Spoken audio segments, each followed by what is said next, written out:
quelqu'un marche pendant le jour, il ne bronche point, parce qu'il voit la lumière de ce monde. Mais si quelqu'un marche pendant la nuit, il bronche parce qu'il n'a point de lumière. Proverbe chapitre 2, verset 11 à 13 qui dit: la prudence veillera sur toi, et l'intelligence te gardera, pour te délivrer du mauvais chemin, et de l'homme qui parle avec perversité, de ceux qui abandonnent les chemins de la droiture pour marcher dans les voies des ténèbres. Proverbe chapitre 4, verset 19 vient conclure pour dire: la voie des méchants est comme l'obscurité. Ils ne voient point ce qui les fera tomber. Et Jésus-Christ a prophétisé que dans les derniers jours, donc dans les jours dans lesquels nous vivons en ce moment, l'iniquité abondera, donc sera multipliée. Donc le mal sera multiplié et que l'amour pour Dieu diminuera chez beaucoup de gens. Matthieu chapitre 24, versets 11 à 14 qui dit: et plusieurs faux prophètes s'élèveront et séduiront beaucoup de gens. Et parce que l'iniquité sera multipliée, c'est-à-dire le mal sera multiplié, la charité de plusieurs se refroidira.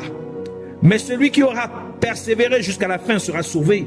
Et cet évangile du royaume de Dieu sera prêché par toute la terre pour servir de témoignage à toutes les nations. Et alors la fin arrivera. Toutes ces méchancetés et perversités ont augmenté davantage dans les jours où nous vivons actuellement.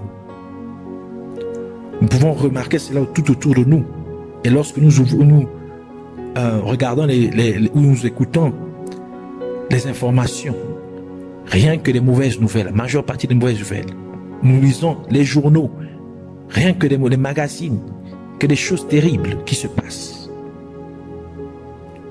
Donc pour dire que dans les jours dans lesquels nous vivons actuellement, il y a plus de mal qui s'est accru que dans tout autre âge passé. Cela nous dit donc que nous sommes spirituellement au temps ou aux heures du soir. Par conséquent, nous devons faire très attention à ce que nous devons, à ce que nous sommes en train de faire en cette époque ou à cette période. Sixièmement, nous voulons parler que l'enlèvement de l'Église se produira au moment du soir spirituel. Donc le soir spirituel, c'est pour dire dans ces temps dans lesquels nous vivons. 1 Thessaloniciens chapitre 5 verset 1 à 8 qui dit: pour ceux qui regardent les temps et le moment, vous n'avez pas besoin, mes frères, qu'on vous en écrive, car vous savez bien vous-même que le jour du Seigneur viendra comme un larron qui vient la nuit. Donc ça veut dire qu'il viendra le soir. Car quand ils diront paix et sécurité, alors une ruine subite les surprendra. Quand les douleurs, comme les douleurs surprennent une femme enceinte, et ils n'échapperont point. Mais quant à vous, mes frères, vous n'êtes point dans les ténèbres, vous n'êtes pour être surpris par ce jour-là, comme le serait par un voleur. Comme on le serait par un voleur. Vous êtes tous des enfants de la lumière et des enfants du jour. Nous ne sommes point enfants de la nuit ni des ténèbres. Ne dormons donc pas comme les autres, mais veillons et soyons sobres. Car ceux qui dorment, dorment la nuit, et ceux qui s'enivrent, s'enivrent la nuit. Mais nous, qui sommes enfants du jour, soyons sobres, étant revêtus de la cuirasse de la foi et de la charité et du casque de l'espérance du salut. La parole de Dieu dans le passage ci-dessus déclare clairement que le jour du Seigneur viendra comme un voleur dans la nuit. C'est-à-dire qu'il se produira au temps où beaucoup de mal aura augmenté, où beaucoup de mal aura augmenté, où le mal aura augmenté sur la terre. Et pourtant, beaucoup de gens ne vont pas s'y attendre. Tels que les gens de la maison n'attendent pas le voleur pendant la nuit. Matthieu chapitre 24, verset 30 à 31 ajoute pour dire, alors le signe du Fils de l'homme apparaîtra dans le ciel. Alors aussi toutes les tribus de la terre se lamenteront en se frappant la poitrine et elles verront le Fils de l'homme venir sur les nuées du ciel avec une grande puissance et une grande gloire. Il enverra ses anges avec un grand son de trompette et ils rassembleront ses élus des quatre vents, depuis un bout des cieux jusqu'à l'autre bout. Septièmement, nous voulons parler de la nourriture du soir. Voici le point culminant de cet enseignement. La nourriture du soir, c'est-à-dire la nourriture au temps approprié. La nourriture appropriée à un temps donné. La nourriture du soir, parce que nous sommes dans le temps du soir, alors il y a une nourriture que nous devons manger en ces temps-là. Et il y a quelque chose de bien précis que nous devons manger. Exode chapitre 16, verset 8 et verset 13 à 15 qui dit, et Moïse dit, ce sera quand l'Éternel vous donnera ce soir de la chair à manger et au matin du pain en abondance, parce que l'Éternel a entendu vos murmures que vous élevez contre lui. Que sommes-nous en effet? Vos murmures ne sont pas contre nous, mais contre l'Éternel. Le soir donc les cailles montèrent et couvrirent le camp. Et au matin il y eut une couche de rosée alentour du camp. Et la couche de rosée s'évanouit. Et voici, il y avait sur la surface du désert une chose menue, perlée, menue comme le givre sur la terre. Quand les enfants d'Israël la virent, ils se dirent l'un à l'autre, qu'est-ce que cela?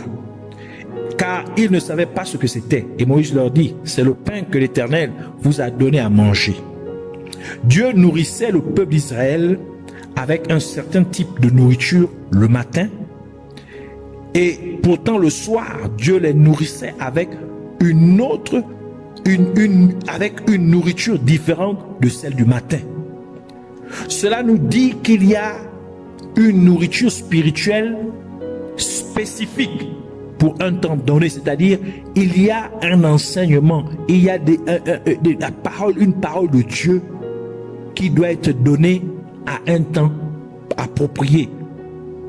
Psaume 104, verset 27, qui dit, tous, ils s'attendent à toi pour que tu leur donnes leur nourriture en son temps.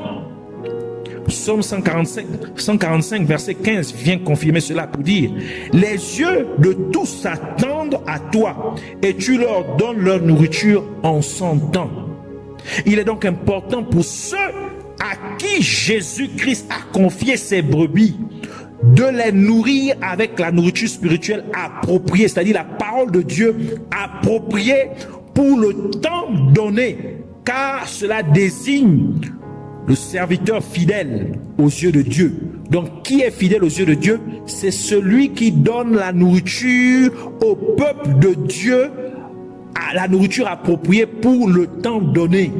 C'est celui-là qui est fidèle aux yeux de Dieu, comme Jésus le dit dans Matthieu chapitre 24, versets 45 à 47, pour dire, qui est donc le serviteur fidèle et prudent que son maître a établi sur ses domestiques, pour leur donner la nourriture dans le temps qu'il faut? Heureux ce serviteur que son maître trouvera faisant ainsi quand il arrivera.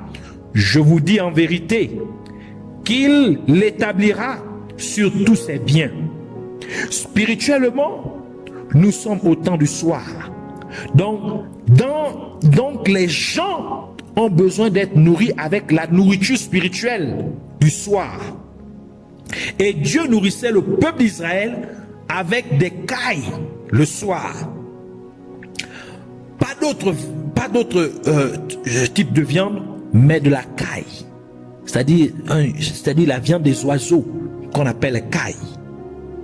Les cailles, en particulier les cailles de la région dans laquelle le peuple d'Israël se trouvait, c'est-à-dire vers le mont Sinaï, donc en particulier celle de la côte nord de la péninsule du Sinaï, sont des oiseaux migrateurs. Cela signifie que lorsqu'une certaine saison arrive, ils se déplacent d'un endroit à un autre. Donc, ils migrent. Par conséquent, Dieu nourrissait le peuple d'Israël le soir avec des cailles. C'est pour prophétiser à l'église, à son peuple, que pendant le temps du soir spirituel, le temps, c'est-à-dire le temps où les ténèbres, où le mal abonde, ils doivent se nourrir avec de la nourriture qui les prépare à leur migration céleste, c'est-à-dire à se déplacer vers leur habitation céleste.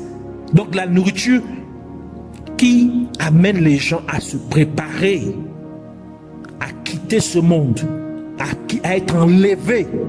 Car nous ne sommes pas de ce monde, comme la Bible dit dans Jean chapitre 17 verset 16. Jésus dit, ils ne sont pas du monde, comme moi je ne suis pas du monde. Ainsi, puisque nous sommes spirituellement au temps du soir, par conséquent, en tant que chrétiens, nous devons nous nourrir de sermons, c'est-à-dire des messages, des enseignements qui nous préparent à l'enlèvement de l'Église.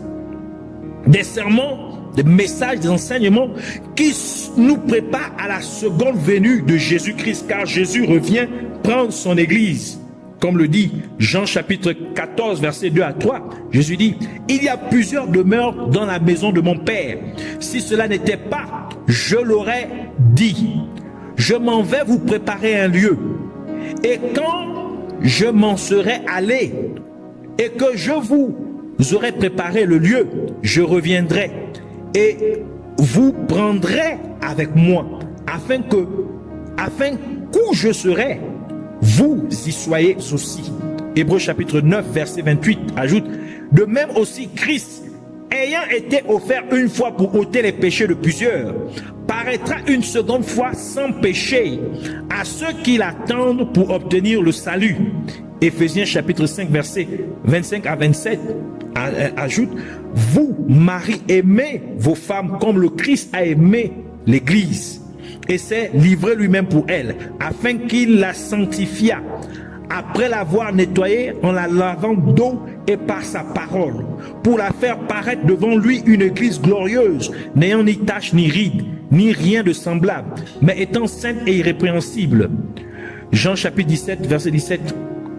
clôture cela en disant, « Sanctifie-la par ta vérité, ta parole est la vérité. » Par conséquent, la nourriture spirituelle pour le temps du soir dans lequel nous vivons est donc des sermons, c'est-à-dire des messages, des enseignements qui maintiennent les chrétiens à vivre dans la sanctification, afin qu'ils soient saints à Dieu, car sans la sainteté, personne ne verra Dieu, comme Hébreux chapitre 12, verset 10 et verset 14 nous dit, « Car quant à nos pères, ils nous châtiaient pour un peu de temps, comme ils le trouvaient bon. Mais Dieu nous châtie pour notre profit, afin de nous rendre participants de sa sainteté. » Verset 14. « Recherchez la paix avec tout le monde et la sanctification, sans laquelle personne ne verra le Seigneur. » Dieu nourrissait le peuple d'Israël le soir avec de la viande et non de la manne. C'est-à-dire que la nourriture spirituelle de Dieu pour le temps du soir, le soir spirituel, est une nourriture destinée aux adultes et non aux bébés ou aux petits-enfants. C'est de la nourriture destinée aux chrétiens spirituellement mûrs. Hébreux chapitre 12, verset 5 à 7 qui dit, « Et vous avez oublié l'exhortation qui vous dit, comme à des enfants de Dieu, mon enfant, ne maîtrise pas le châtiment du Seigneur et ne perd point courage lorsqu'il te reprend, car le Seigneur châtie ceux qu'il aime et il frappe de ses verges tout ce qu'il reconnaît pour ses enfants. Si vous souffrez le châtiment, Dieu vous traite comme ses enfants, car quel est l'enfant que son père ne châtie pas?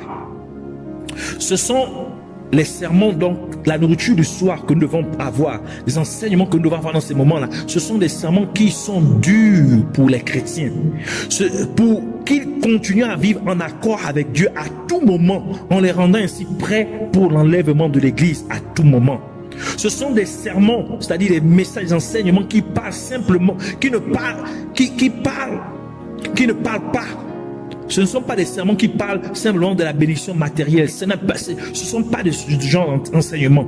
Mais ce sont des sermons qui se concentrent sur la maison céleste, sur l'habitation céleste des chrétiens. Ils ne se concentrent pas sur les bénédictions temporelles, mais sur des bénédictions éternelles, des bénédictions qui durent pour toujours.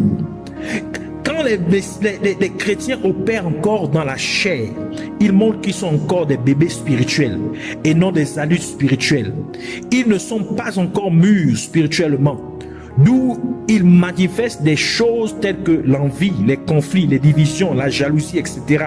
Comme dit 1 Corinthiens chapitre 3, versets 1 à 4 qui dit: pour moi, mes frères, je n'ai pas pu vous parler comme à des hommes spirituels, mais je vous ai parlé comme à des hommes charnels, comme à des enfants en Christ.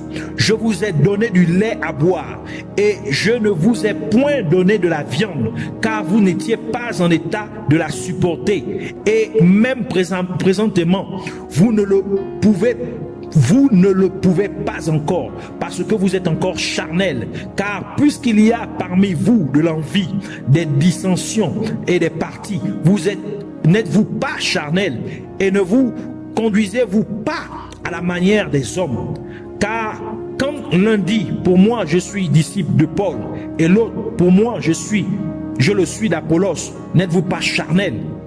Donc pourtant Dieu nous recommande d'être spirituellement mature en ce qui concerne la compréhension des choses de Dieu, comme 1 Corinthiens chapitre 14 verset 20 qui dit: frères, ne soyez pas des enfants dans votre entendement ici de les choses de Dieu, dans la compréhension des choses de Dieu, mais pour la malice soyez des enfants. Donc pour les mauvaises choses soyez des enfants, ne les connaissez pas, ne vous mettez pas là-dedans. Mais dans vos entendements soyez des hommes faits, donc des personnes matures. Par conséquent, mangeons la nourriture spirituelle pour le temps du soir. Donc, huitièmement, nous voulons finir avec le 6e jour et le jour du repos. Exode chapitre 16, verset 5 et verset 22 à 23, qui dit: mais le 6e jour, ils apprêteront ce qu'ils auront apporté, et il y en aura le double de ce qu'ils recueilleront chaque jour. Et le 6e jour, ils recueilleront du pain au double, 2 homères pour chacun. Et tous les principaux de l'assemblée vinrent le rapporter à Moïse, et il leur répondit: c'est ce que l'Éternel a dit, demain est le repos, le sabbat consacré à l'Éternel. Faites cuire ce que vous avez à cuire et faites bouillir ce que vous avez à bouillir, et serrez tout le surplus pour le garder jusqu'au matin. Dieu a ordonné au peuple d'Israël de se reposer le 7e jour, parce qu'il a tout créé en 6 jours, et le 7e jour il s'est reposé, comme le dit Genèse chapitre 2 verset 1 à 3. Ainsi furent achevés les cieux et la terre et toutes leurs armées. Et Dieu eut achevé au 7e jour son œuvre qu'il avait faite, et il se reposa au 7e jour de toute son œuvre qu'il avait faite. Et Dieu bénit le 7e jour et le sanctifia, parce qu'en ce jour-là, il se reposa de toute son œuvre pour l'accomplissement de laquelle Dieu avait créé. Donc chaque chrétien doit être conscient de cette vérité même, que d'Adam à Abraham, il y a 2000 ans passés, et d'Adam à Jésus-Christ encore il y a 2000 ans, et enfin de Jésus-Christ jusqu'à l'année 1999 de nos jours, il y a aussi 2000 ans. Ainsi depuis Adam jusqu'à l'année 1999 de nos jours, il y a au total 6000 ans. Pourtant, aux yeux de Dieu, 1000 ans équivaut à un jour. comme le dit Psaume chapitre 90 verset 4, qui dit: car 1000 ans à tes yeux sont comme le jour d'hier, quand il est passé, et comme une veille dans la nuit. 2 Pierre chapitre 3 verset 8 confirme cela pour dire: mais vous, mes bien-aimés, vous n'ignorez pas une chose, c'est qu'à l'égard du Seigneur, un jour est comme 1000 ans, et que 1000 ans sont comme un jour. Par conséquent, aux yeux de Dieu, depuis Adam jusqu'à nos jours, il y a 6 jours passés. Ainsi, nous sommes entrés dans le 7e jour, puisque nous sommes dans le 7e millénaire, à partir du temps d'Adam. C'est pourquoi l'Église de Dieu doit être emmenée au ciel, afin qu'elle puisse entrer dans le repos de Dieu. Hébreux chapitre 4 verset 1 à 5 qui dit: craignons donc que quelqu'un d'entre vous, venant à négliger la promesse d'entrer dans son repos, ne s'en trouve exclu, car elle nous a été annoncée aussi bien qu'à eux. Mais cette parole ne leur servit de rien, parce que ceux qui lui n'y ajoutèrent point de foi.